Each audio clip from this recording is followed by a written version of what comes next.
Hey everybody, Dave here, and I'm back. It's been a couple weeks since I've posted any videos, so hopefully I can start getting back into the groove of doing, a couple videos a week or whatever. I sure enjoy doing them. I don't, honestly, nobody's really watching, but that's fine. I don't really care. Anyways, I enjoy the process. So what I'm doing today is hopefully going to be putting out a little video on City Skyline. I did the one video, and they've come out with more information on it. They had, I don't know what you'd call it, like a dev video blog that they did, and it was really, really long. I want to say it was like they had six videos, and each video was like 20 or 30 minutes. It was really long. It was at least 2+ hours. Anyways, I watched the whole thing, kind of picked out some points of interest that I thought were really good. I'm not going to cover everything that they did, but I'm hoping to get like 90% of the main points. And then, kind of give my opinion on them. So I'm just gonna start off here. I kind of wrote out everything, but it's somewhat of a mess. So hopefully it is somewhat making sense for everybody here. So first thing I want to talk about is they have so much info, and it's really good. First thing they talked about is districts and farming. Now, as you can see here in the video, hopefully that I'm going to copy and paste in later, that the farms, they talk about the farming. The farming, from what I've seen so far, and this is somewhat of a disappointment, is it's not really large. It's not large-scale farming like you'd find in California or Canada or something like that, where they've got, hundreds and hundreds of acres of farmland, and it's probably more than that. It's more like, thousands of acres. It's like little tiny gardens, I would almost say, like not even a full city block, the size of the as I'm doing the air quotes, the farm that they have. I don't know.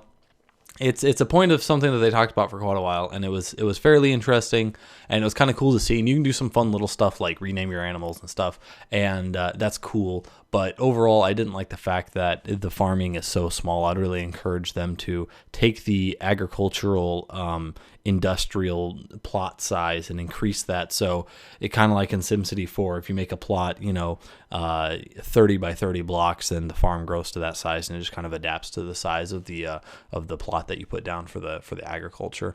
One thing I would like to note is that I do really like the fact that the farms seem to have somewhat a little bit of animation. The pigs moving around or whatever. Small animations here and there. I know it's taxing on a lot of systems, and as we move forward, 5-10 years from now or whatever, it's going to be not a big deal at all. But little stuff like that really adds a lifelike feeling, at least for me, to a city. Just small things, vehicles driving, people walking, dogs, stuff you'd see in a real city, animals moving around on a farm, stuff like that. All right, so the next thing, let's see here. What did they talk about? They have factories and resource usage. Now, I don't know exactly how they had it set up in SimCity 5. I don't remember, to be honest. I didn't play that game for very long. In SimCity 4 and all the older ones, they had pretty much a static system. So you have a sim, and it has a job or it doesn't have a job, and that's it. Completely unattached from the rest of your world, pretty much, in the way that you've got your RCI indicator, and if you needed commercial, then there would be magically these commercial jobs that would want to come to your city, and then it was kind of a numbers game in the way that the Sims would be like, oh, well, we need more commercial, now we need more jobs, and so we're going to have Sims. With the factories and resource usage supply that they have, everything is more of a dynamic system of the way it works. So you put down an industrial area, and your Sims have a demand for, like trees or whatever. So the logging area, they're going to go and they're going to start farming the trees, and then they take the trees and they actually haul it to a factory where they develop it into wood or whatever. And then from the factory, they have truckers that take it, your freight route, and they either take it to an area like a train station where they deliver it out of city to, say, a neighbor city or something like that. And then also they deliver the supplies to commercial shops that are also in your city. So if you have a higher commercial area, they're going to use up more resources, and you're going to need more industrial. Now, you can put that in a neighboring city. You don't have to have like just industrial in your nice, glorious commercial city that we all know you want to build with skyscrapers and whatnot. You can put that in a neighboring village or a neighboring city or whatever. And so it's all a dynamic system that works together. And I'm pretty stoked about that. It's something that has been a long time coming. They kind of, not really did it in SimCity 5, but you've heard my complaints on that game. It's pitiful at best. So seeing it in this and seeing how they're handling it is kind of exciting. Let's see here. Next on the list is water dynamics. So they're going to have dynamic water in the way that you build a dam and it actually backs up the water behind it. It's not just, it's not just just like a crappy little water graphic put over the ground with a bridge going over it and that's labeled water. It's actually a fluid system in the game that you have to work around. So if you have a giant dam and it backs up water, you got to make sure you didn't build a bunch of stuff around it, otherwise that's going to get flooded. Or if you delete the dam and or destroy it, bulldoze it, whatever, this huge flood of water is going to come down the river and that will affect the way things work. And they kind of went over that a little bit. I was trying to think of other examples of how the dynamic water would be used. And except for the fact that where you can create your own maps, I can't really think of huge areas where that's going to be used in game where you're going to see it, but it's still kind of a cool thing that they had.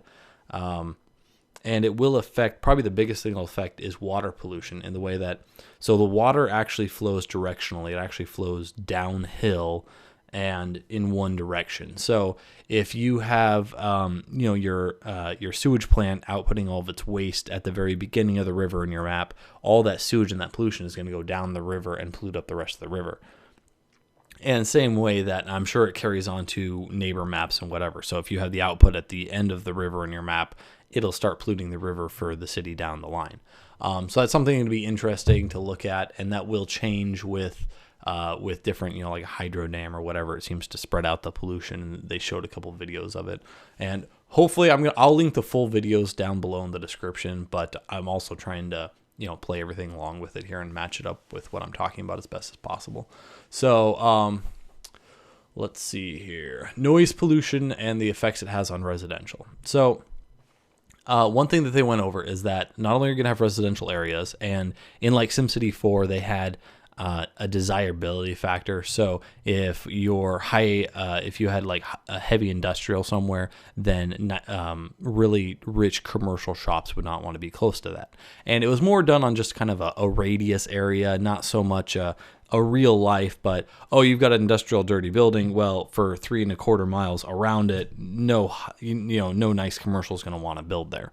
Well, this is a much different system in the way that pollution is, of course, going to be a little bit more in a radius situation. Of course, they're going to have air effects like they have water effects. So if the pollution is downstream airflow, speaking from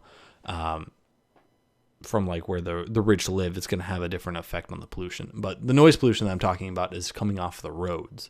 And so roads actually provide noise pollution now in the way that if you put a bunch of residential right next to a large, like a highway or whatever, people are not going to want to live there. And so you'll get a lot less, you'll get less desirable people living there, like trailer parks or whatever, living right next to the highway. Whereas if you have nice, quiet suburban streets, you're going to get nicer buildings, mid-level income Sims to come and live in those areas.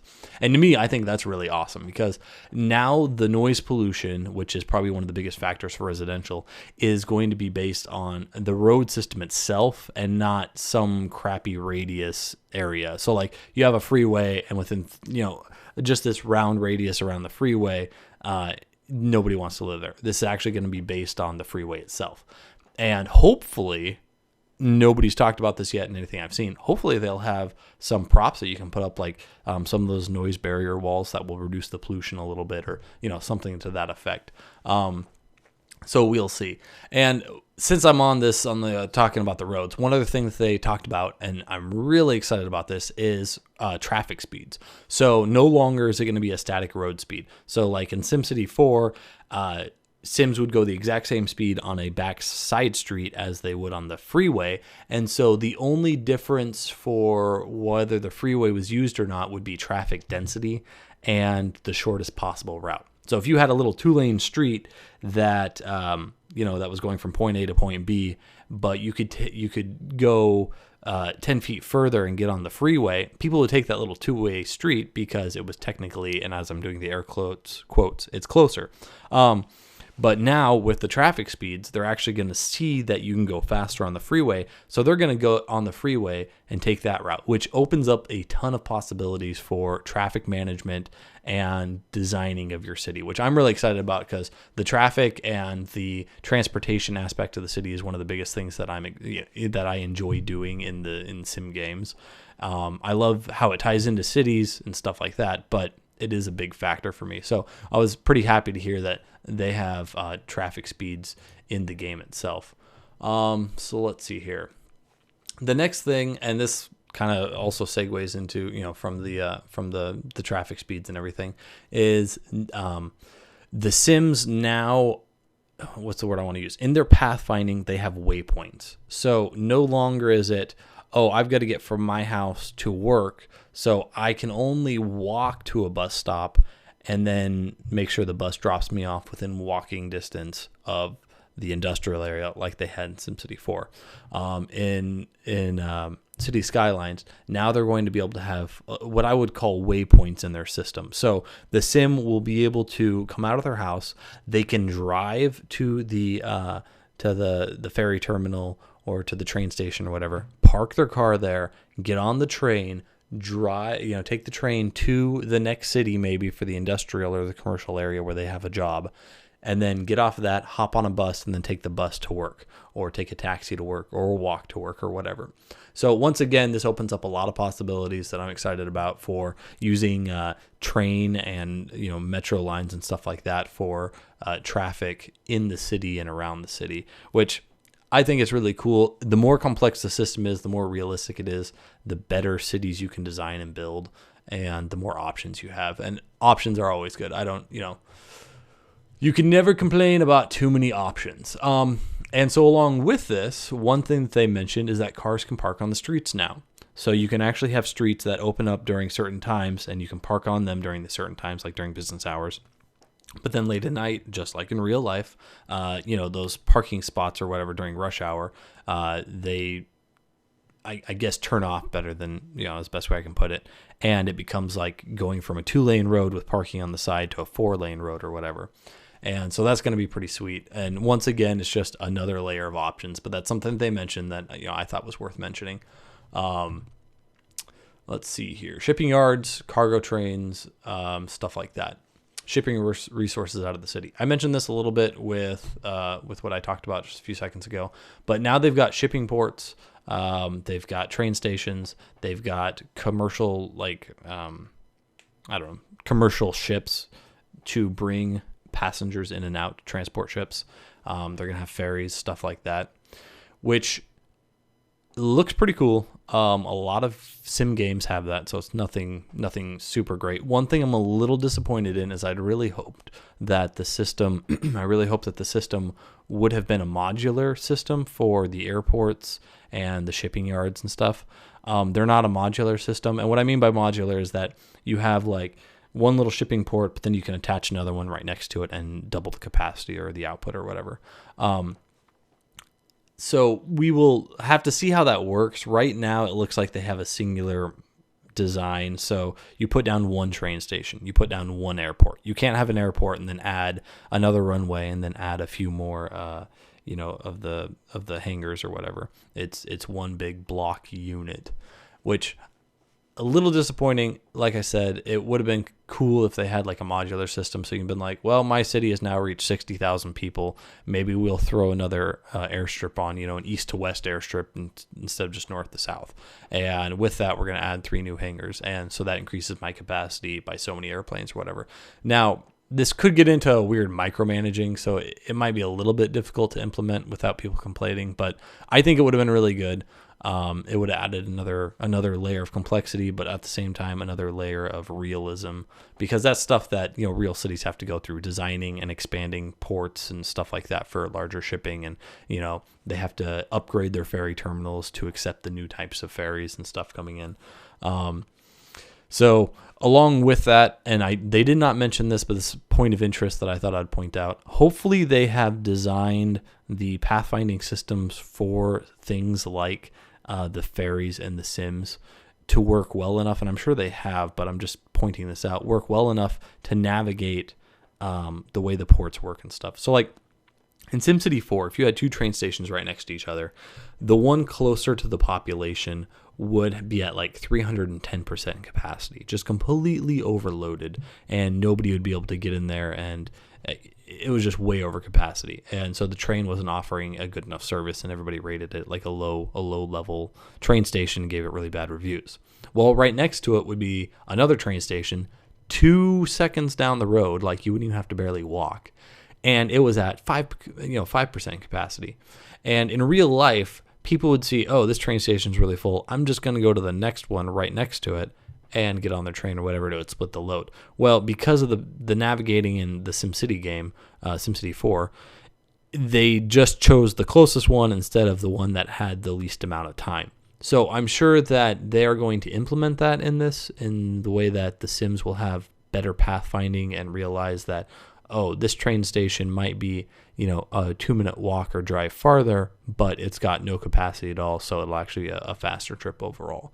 I don't know, I'm crossing my fingers on that. It wasn't mentioned, but we will see. That was just one of the things that I was a little iffy on, and that's where the modular design came in, is because if they go to a single point, then you could modularly add on to, like, say, a seaport and expand that one point. So they would still travel to the one point, but instead of that one point now having a capacity of 2,000 Sims, it now has 4,000 Sims or 6 or 12 or whatever.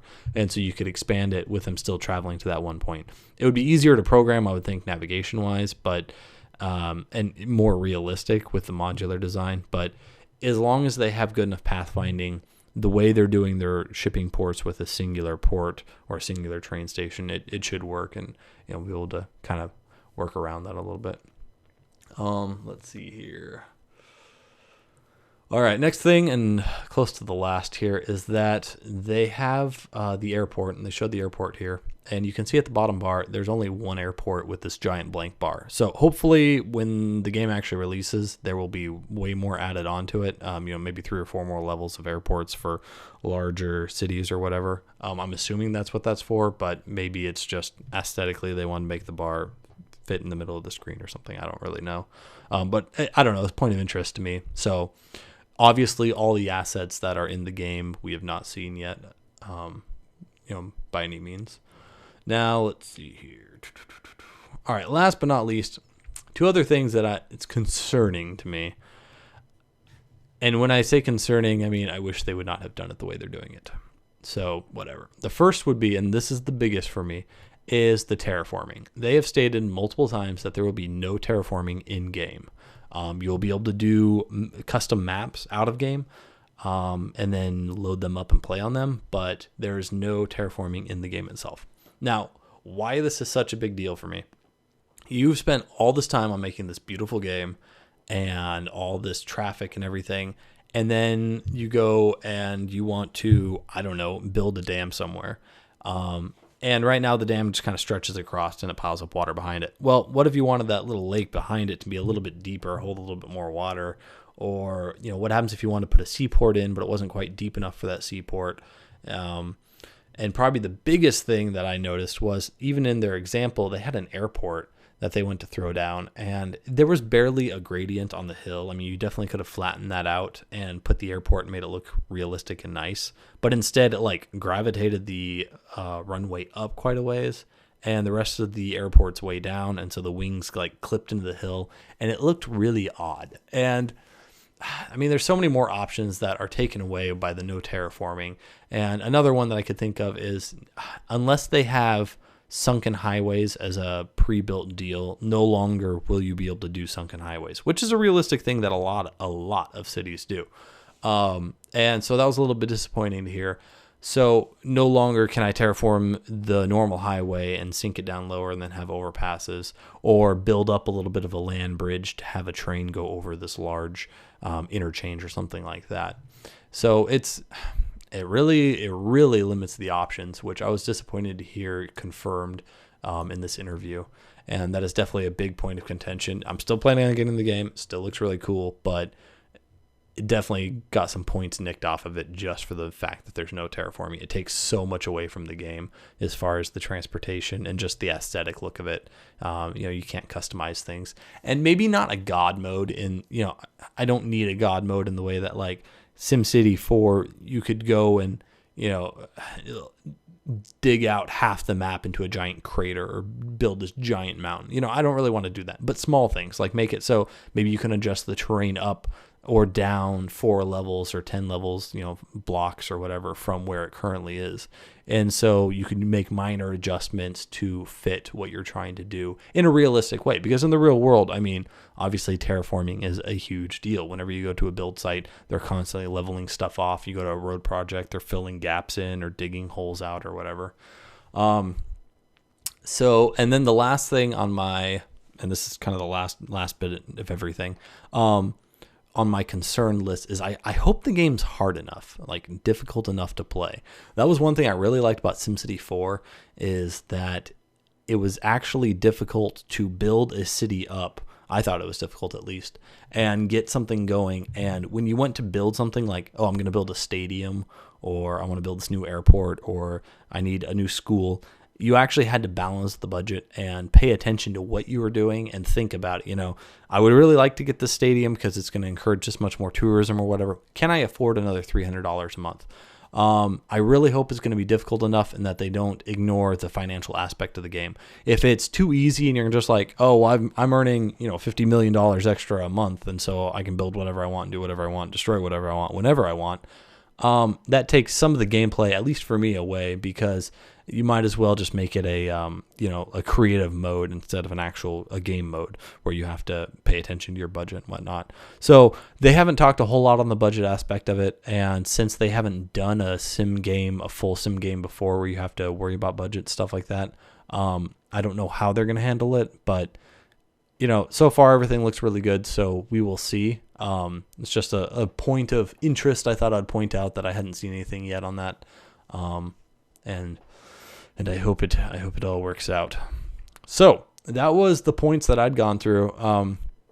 I watched all the videos, like I said, all 6 of them, and I kind of just picked out the main points of interest. I linked the videos down below if you want to watch the whole thing. If you have any other questions, I went through way more and I have tons of notes, but this video is already way long enough as it is. So let me know in the comment section. Hopefully I can answer something for you, and thanks for watching. I'll talk to you guys later.